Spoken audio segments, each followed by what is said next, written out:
गुरुत्वं विस्तारं क्षितिधरपति पार्वती निजात् नितम्बाताचिद्य त्वयि हरणरूपेण निदधे अतस्ते विस्तीर्णो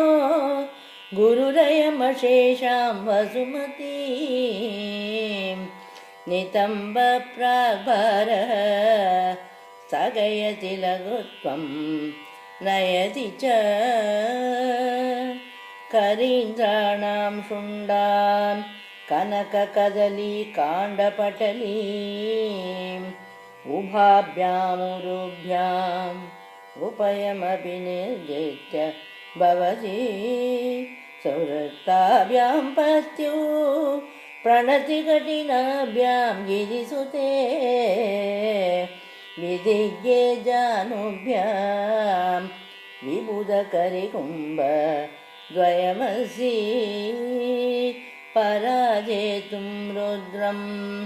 द्विगुणशरगर्भौ गिरिसुते निषङ्गौ जङ्गेते विषमविशिको बाडमकृत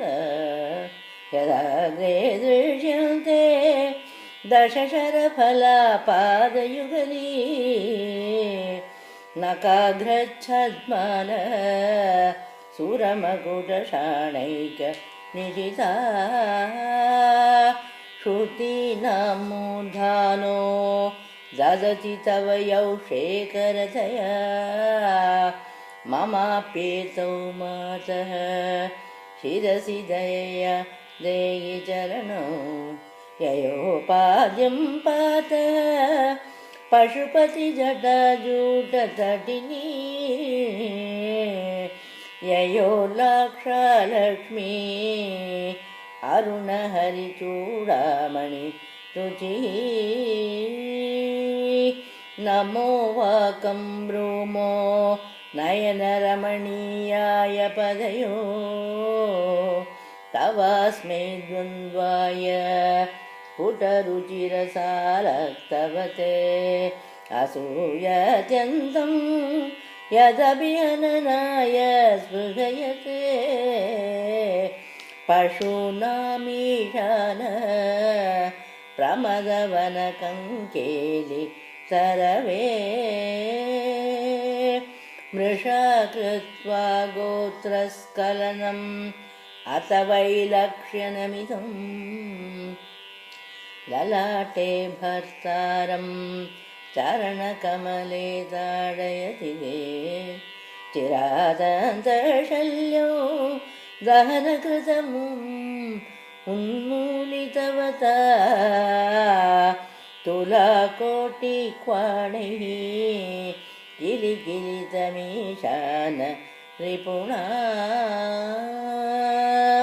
हिमानि हन्तव्यं हिमगिरिनिवासैकचतुरो निशायां निद्राणं निशिचरमभागे च विशदो वरं लक्ष्मीपात्रो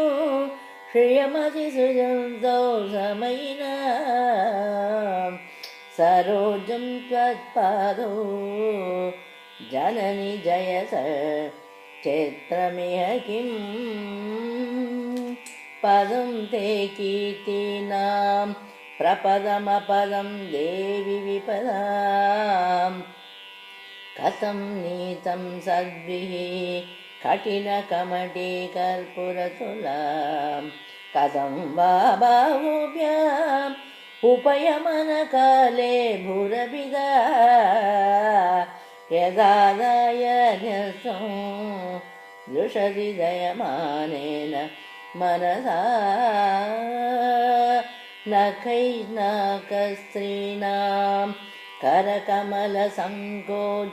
शशिभिः तरूणां दिव्यानाम् असत इव ते चण्डिचरणौ फलानि स्वसेभ्यज किसलयकराग्रेण ददतां दरिद्रेभ्यो भद्रां श्रिय श्रियमनिशमनाय ददतौ ददाने दीनेभ्यः श्रियमनिशम् आशानुसर्षीम् अमन्दं सौन्दर्य प्रकरमकरन्दं विगिरति तवास्मिन् मन्दार सबकसुभगे यातु चरणे निमज्जन्मज्जीव करणचरण षट्चरणसाम्।